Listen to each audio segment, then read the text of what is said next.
ఎక్కడ ప్రతి ఒక్క దేశ విదేశాల నుంచి వచ్చిన వాళ్ళు ఐఏఎస్ ఐపీఎస్ అధికారులు వచ్చిన ప్లస్ ఎలక్షన్ పోల్ మేనేజ్మెంట్ కూడా యువకులు పార్టిసిపేట్ చేశారు.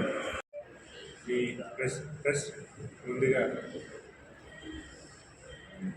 ప్రత్యేకమైన ధన్యవాదాలు చెప్పుకోవడానికి, ఎందుకంటే ఈరోజు ఎలక్షన్ ఏదైతే పోలింగ్ తర్వాత జరుగుతున్న ప్రెస్ మీట్కి నేను అందరికీ కూడా పేరు పేరున ధన్యవాదాలు చెప్పుకోవడానికి. ఎందుకంటే ఈరోజు ఎలక్షన్ ప్రాసెస్ అనేది సాఫీగా జరుగుతుంది.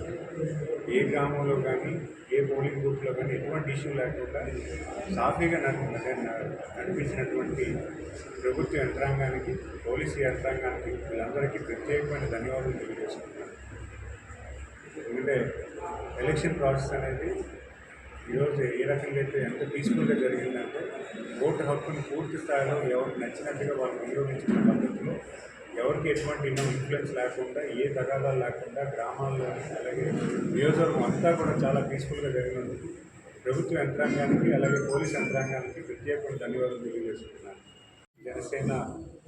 జనసైనికులకి అలాగే బీజేపీ నాయకులు ఎవరైతే ఉన్నారో ప్రతి గ్రామంలో కూడా సమిష్టి పూర్తితో, అంటే పార్టీలకి ఎటువంటి గౌరవం అగౌరవం లేకుండా అందరూ కూడా కలిసికట్టుగా గ్రామాల్లో ఎలక్షన్ ఏదైతుందో దాన్ని పూర్తి స్థాయిలో అందరూ కలిసికట్టుగా పనిచేయడానికి, ప్రతి ఒక్కరిని కలుపుకునే విధంగా గ్రామాల్లో ఓటింగ్ నిర్వహించడానికి బయట ఊళ్ళ నుంచి తీసుకొచ్చి ఈరోజు పోలింగ్ శాతం కూడా మీరు చూసుకుంటే జిల్లాలోనే అత్యధిక శాతం గరీబ్నగర్ నియోజకవర్గం అవడం అనేది నాకు ప్రత్యేకమైన, వాళ్ళందరికీ కూడా ప్రత్యేకమైన అభినందనలు తెలియజేయాలి. ఎందుకంటే ప్రతి గ్రామంలో కూడా ఎక్కడెక్కడ ఉన్నారో ఓటర్స్ వాళ్ళందరినీ రప్పించే పనులు చేస్తూ వాళ్ళని ఓటు వినియోగించే పద్ధతిలో ఈరోజు ప్రతి గ్రామ నాయకులు చేయడం వల్ల పోలింగ్ శాతం అయితే పెరిగింది. దానికి కూడా ప్రత్యేకమైన అభినందనలు ప్రతి గ్రామ నాయకులు కూడా నేను చెప్పుకోవాల్సిన అవసరం ఉంది.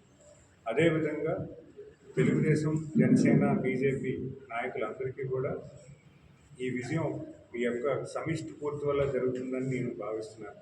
అదేవిధంగా ప్రతి తెలుగుదేశం నాయకుడు కూడా కష్టపడి గ్రామాల్లో పంచాయతీ ఎలక్షన్స్ కన్నా బాగా చేశారు. మీరు పంచాయతీ ఎలక్షన్స్ అయితే గౌరవం కోసం చేస్తారు. ఈరోజు పార్టీ కోసం, అధినేత పిలుపు కోసం మరి ఈరోజు అంత కష్టపడి పార్టీని ముందుకు తీసుకెళ్లే ప్రయత్నం చేశారంటే ఖచ్చితంగా మీ నాయకులందరికీ కూడా పేరు పేరున నా చేతులకి నమస్కారం తెలియజేసుకుంటున్నాను. మరి ఇంత బలం చేకూర్చి ఇంత సమిష్టిపూర్తితో పనిచేసినందుకు మీ అందరికీ కూడా రానున్న కాలంలో మంచి గౌరవం తీసుకొచ్చే విధంగా బాధ్యతగా నేను వ్యవహరిస్తానని ఈ వేదిక ద్వారా తెలియజేస్తున్నాను. మరి చేసినందుకు మీ అందరికీ కూడా ధన్యవాదాలు సెలవు. నాకు ఎంతో సాయం చేకూర్చు, ఎక్కడ ఇన్ఫర్మేషన్ ఉందా నా తాలూకు వాయిస్ని పబ్లిక్ తీసుకెళ్లే విధంగా మీ అందరూ కూడా ఎంతో సాయం చేశారని మీ అందరికీ కూడా ప్రత్యేకంగా ధన్యవాదాలు తెలియజేస్తున్నాను. నమస్కారం.